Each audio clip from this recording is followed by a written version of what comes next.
I brought coffee from that place in Metropolis you pretend not to like. Thought we could use it for this conversation. How's Gotham been treating you lately? Still chasing shadows every night, or have things actually quieted down for once? I know that's probably wishful thinking on my part. Gotham never quiets down, you know that. The coffee's acceptable, though I still think it's overpriced for what you get. Robin's been improving his detective work, which means I'm getting slightly more sleep than usual. Alfred's pleased about that, even if it's only an extra hour. Thanks for making the trip up here on short notice, Clark. Always happy to get away from the Daily Planet for a few hours. Lois has me chasing down a story about construction permits that's putting me to sleep. But you didn't call me up here to discuss my journalism career or Robin's progress. What's got the world's greatest detective concerned enough to pull me away from Metropolis? There's a guy named Zamasu from Universe 10 who believes mortals are inherently evil and irredeemable. He murdered his master Gowasu and stole another version of himself's body using the Super Dragon Balls. This isn't standard villain megalomania. His zero mortal plan is theological extremism backed by genuine godly power and access to time manipulation through a time ring. The Kais are supposed to be creation's overseers and guides, not executioners with a divine superiority complex. What makes Zamasu genuinely dangerous is his absolute conviction that he's enacting righteous justice. I've encountered fanatics before, but none with this level of cosmic authority combined with the ability to manipulate timelines. He watched mortals wage war and decided we're all beyond any hope of redemption. His weakness isn't physical vulnerability, it's philosophical rigidity and an inability to accept nuance. Zamasu cannot comprehend that mortal growth happens through struggle, choice, and the capacity for change.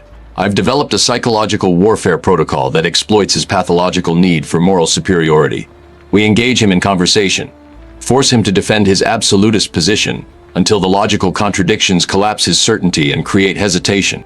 You want to debate a god into submission while he's actively trying to eradicate us. That's dangerously optimistic when he can slice through dimensional barriers with energy blades. Those same attacks killed other immortal beings in his universe. I'm durable, but I don't know if Kryptonian cells can withstand techniques specifically designed to destroy divine entities. We absolutely need a concrete backup plan beyond just conversation. I'm not relying solely on philosophical arguments to stop him. The Phantom Zone projector has been completely modified to create a containment field, using red sun radiation mixed with magic-based frequency dampeners from Zatanna.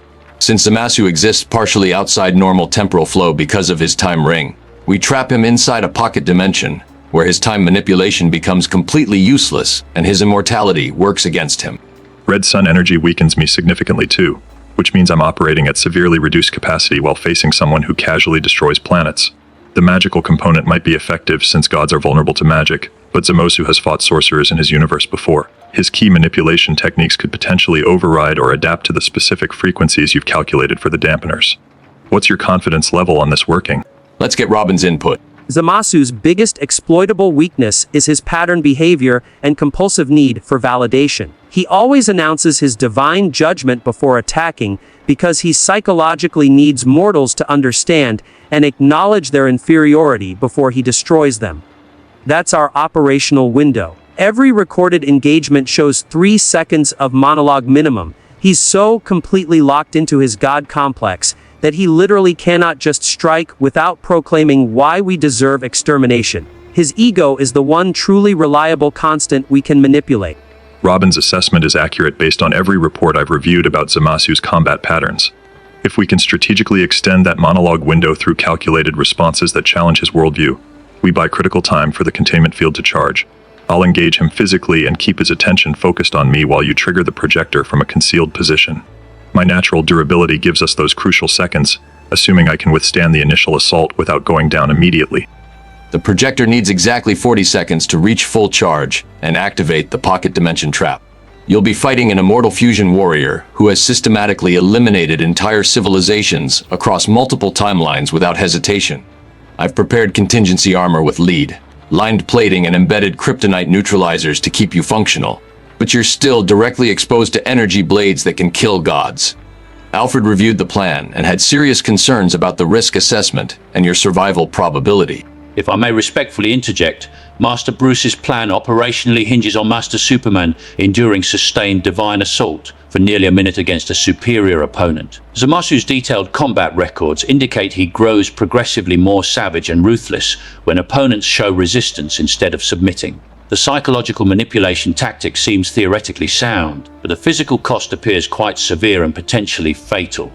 Perhaps we should consider implementing an additional redundancy for safety.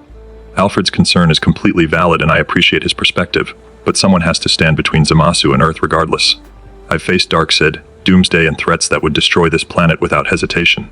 This is what I do and what I've always done.